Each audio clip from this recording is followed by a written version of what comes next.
तो नमस्कार दोस्तों। आज के वीडियो हम देखेंगे ये जो पब्लिक बिल और प्राइवेट बिल क्या है। इसके थ्रू हम ये देखेंगे जो ये बिल जो है, यानी कि जो बिल पार्लियामेंट बिल होता है क्या है। बिल एक समझ जाओ कोई भी पार्लियामेंट की काम होता है, या कोई भी चाहे गवर्नमेंट की पॉलिसी हो से रिलेटेड, या फिर कोई भी फाइनेंशियल, या फिर कोई कानून बनाना हो, या फिर कोई संशोधन करना हो, तो उसके लिए बिल लाया जाता है फर्स्ट। तो इसी को हम बिल कहते हैं, यानी लेजिस्लेटिव प्रोसीजर इन पार्लियामेंट। ठीक है, ये लेजिस्लेटिव प्रोसीजर इन पार्लियामेंट का मतलब कोई भी विधि बनाने के लिए एक प्रोसीजर होता है पार्लियामेंट में। बिल का मतलब होता है bill is a proposal for legislation and it's become act, यानी एक कानून बनता है या लॉ बनता है when duly is enacted. Bill एक प्रकार के कोई भी कानून जो गवर्नमेंट को होता है, सेंट्रल गवर्नमेंट को, तो उसके लिए बिल लाया जाता है, यानी कि जिसको हम पब्लिक और प्राइवेट बिल कहते हैं।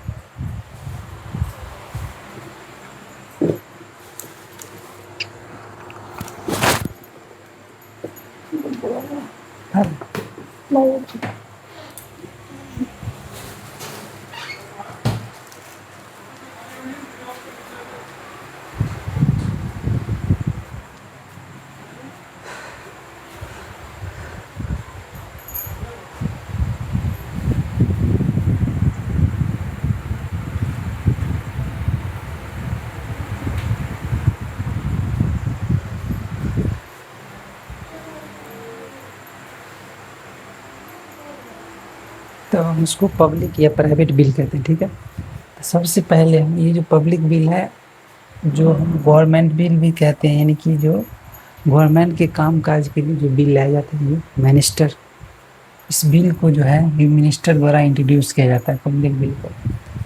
ये जो है प्राइवेट बिल, एक प्राइवेट मेंबर बिल होता है, जिसके जो मिनिस्टर नहीं है उसको हम प्राइवेट मेंबर कहते हैं, यानी कि मेंबर है पार्लियामेंट के लेकिन मिनिस्टर नहीं है, तो उसको हम प्राइवेट बिल कहते हैं।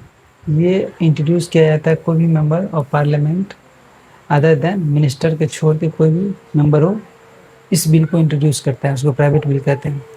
और जो पब्लिक बिल का मतलब है गवर्नमेंट के काम काज वाला बिल, तो इसको मिनिस्टर ही इंट्रोड्यूस करता है फर्स्ट। दूसरा है ये रिफ्लेक्ट करता है policy of government and ruling party, specially ruling party जो होता है वही पॉलिसी बनाता है। हाँ, अपने जो 5 वर्ष के जो रूलिंग पार्टी होता है वही पॉलिसी बनाता है, तो एक्चुअली उसी में रिफ्लेक्ट करता है पॉलिसी। पॉलिसी का मतलब है कोई भी कानून बनाना है सरकार को, उसके लिए बिल लाया जाता है, तो ये रिफ्लेक्ट करता है। तीसरा पॉइंट है great chance to approve by the parliament. इस बिल को ज़्यादातर चांस है कि अप्रूव होना ही है, क्योंकि ये जो मिनिस्टर पास किया है, तो मिनिस्टर के वैल्यू होता है इसमें, तो वो जो काम करेगा उसको ज़्यादातर चांस है कि पास होता है। तो ठीक है, ये पब्लिक बिल, ये गवर्नमेंट बिल होता है। ठीक है, चौथा पॉइंट है रिजेक्शन में भी लीड टू गवर्नमेंट रिजनेशन। अगर ये बिल फेल होता है, ये रिजेक्ट होता है, तो इसका मतलब ये समझता है कि गवर्नमेंट जो है रूलिंग पार्टी वो फेल हो रहा है, ये आप जो आपका मिनिस्टर बिल लाया है वो पास हो ही नहीं रहा है, वो कानून बन नहीं रहा है। इसके मतलब है कि इसके लिए रिजाइन देना होगा गवर्नमेंट को, फेल होने का मतलब बिल को। पांचवा पॉइंट है इंट्रोड्यूस रिक्वायर्ड 7 डेज नोटिस, यानी इस बिल को इंट्रोड्यूस करने के लिए पार्लियामेंट में 7 डेज के नोटिस चाहिए होता है। ठीक है, कहने का मतलब इस बिल को पार्लियामेंट में लाने के लिए 7 डेज के नोटिस देना होता है, उसके बाद ही ये बिल आएगा। छठा पॉइंट है drafted by the concern department in the consultation with the law department, यानी कि इस बिल को जो बनाया जाता है, इस बिल को प्रिपेयर किया जाता है, एक जो भी कानून बनता है उससे कंसर्न डिपार्टमेंट के थ्रू, या consultation with the law department. ये चीज़ें बहुत इंपॉर्टेंट है। ठीक है, उसके बाद है प्राइवेट बिल के बारे में हम देखें। ये तो हो गया 6 पॉइंट। ये प्राइवेट मेंबर फर्स्ट, वो मेंबर जो मिनिस्टर नहीं है लेकिन मेंबर ऑफ पार्लियामेंट के है, वो द्वारा इंट्रोड्यूस किया जाता है। दूसरा है रिफ्लेक्ट करता है stand of opposition party on the public matter. ये रिफ्लेक्ट करता है अपोजिशन पार्टी। खास करके इस तरह के बिल अपोजिशन पार्टी द्वारा भी लाया जाता है मैक्सिमम टाइम्स, इसीलिए इसको opposition party reflect stand on opposition party on the public matter. जो सरकार को, जो अभी करंट सरकार, उसको विरोध करने के लिए बिल लाया जाता है, विरोध करने के लिए। Lesser chance to approve by the parliament. इस तरह के बिल बहुत कम अप्रूव होते हैं, प्राइवेट मेंबर बिल है। तो जो अपोजिशन पार्टी होगा, सीधी सी चांस है उसके पास ज़्यादा सपोर्ट नहीं मिलेगा पार्लियामेंट में, तो चांस है कि वो फेल होगा। Reaction of house has no implication on the parliamentary confidence in the government और जाने से। अगर ये बिल रिजेक्ट होता है पार्लियामेंट में तो कोई ज़रूरत नहीं कि गवर्नमेंट जो है वो इसके लिए रिजाइन दे, रिजेक्ट हो सकता है, कोई दिक्कत नहीं है, क्योंकि वो अपोजिशन पार्टी लाया है।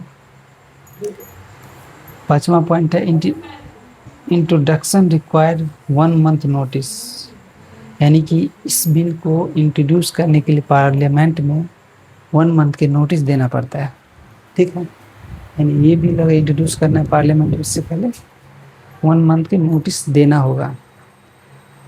6 पॉइंट है draft is responsibility of the member concerned. Draft is responsibility of the member concerned, यानी ये बिल, कोई भी बिल हो, कोई भी, तो उस बिल को कंसर्नेड डिपार्टमेंट है उसके द्वारा प्रिपेयर किया जाता है मेनली। तो इस वीडियो में इतना ही रहेगा। ये पब्लिक बिल और प्राइवेट बिल का जो डिफरेंट है वो आपको समझ में आ गया होगा। तो दोस्तों, यानी कि कोई बिल का मतलब होता है ऐसे कोई भी कानून सरकार और बनाएगा तो उसके पहले बिल लाया जाता है, ठीक है।